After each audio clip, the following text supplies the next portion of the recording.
Microsoft are facing yet another lawsuit for their licensing practices and their costs. Is this another smokescreen, or is this one actually going to amount to something? Who knows? But let's dig into it, because I think this is going to be interesting news for the ITAM community and the ITAM world. Before we start, as always, my name is David Foxen. Please don't forget to like and subscribe. We have got hundreds of videos about ITAM, licensing news, which is relevant for this one, HAM, SAM, Cloud, FinOps, etc. Please don't forget to like and subscribe. We've got some epic videos coming out over the next few months as well, and we'd hate for you to miss out on it. Speaking of missing out, let's have a look at this news. So Yahoo News and a lot of other media outlets actually are reporting that Microsoft are facing a multi-billion-pound legal claim over their software license pricing.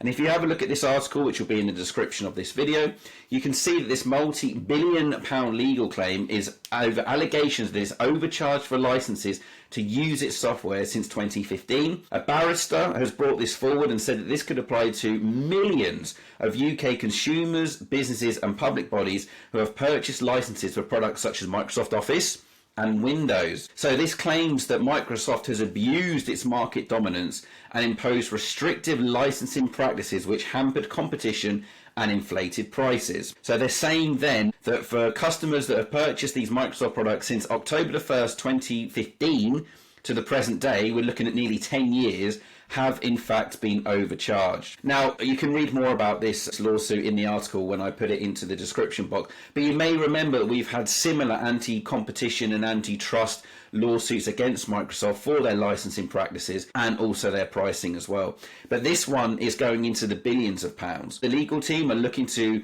hold Microsoft to account and secure compensation for the many affected members, and there are billions of pounds at stake. This case is about ensuring fairness in the digital marketplace and ensuring that even the largest tech companies play by the rules. The head of competition at a law firm also goes on to say that Microsoft's conduct has had profound and costly impact on millions of individuals and private sector organisations that rely on its software daily for business operations, and that they believe that Microsoft has abused its market dominance by imposing restrictive licensing practices that effectively shut down competition and inflated prices.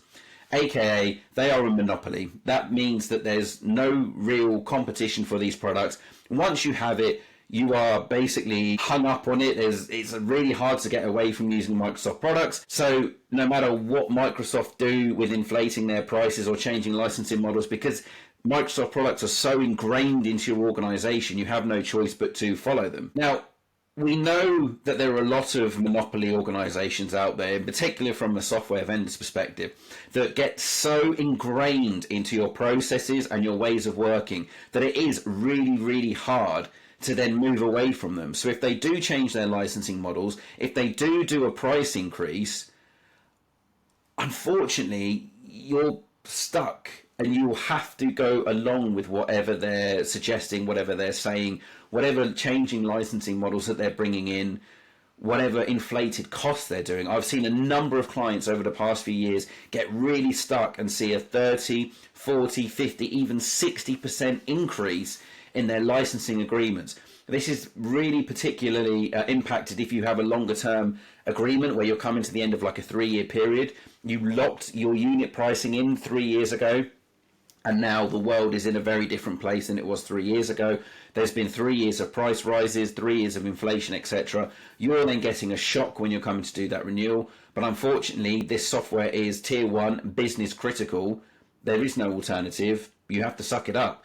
There's only so much negotiation you can do from like a high 60, 50% price increase, because the software vendor knows that they've got you by the short and curlies, and that their products are so ingrained in your organization that you are not going to have time to move to something else. You're not going to have the capabilities, the internal resources, the budget to move to a different operating system or a different office suite or a different creative product suite, for example.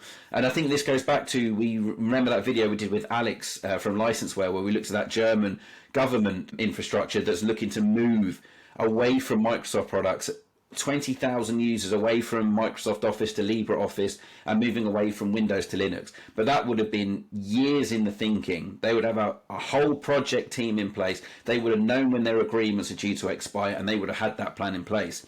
Whereas a lot of organizations leave their renewals, unfortunately, to quite last minute.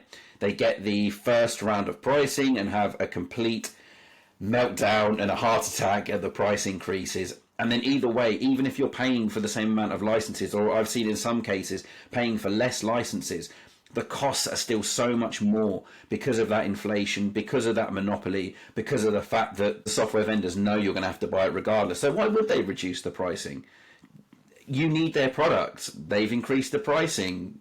You need their product. They've increased their pricing. You can't get rid of their product. They've increased their pricing. It is what it is, unfortunately.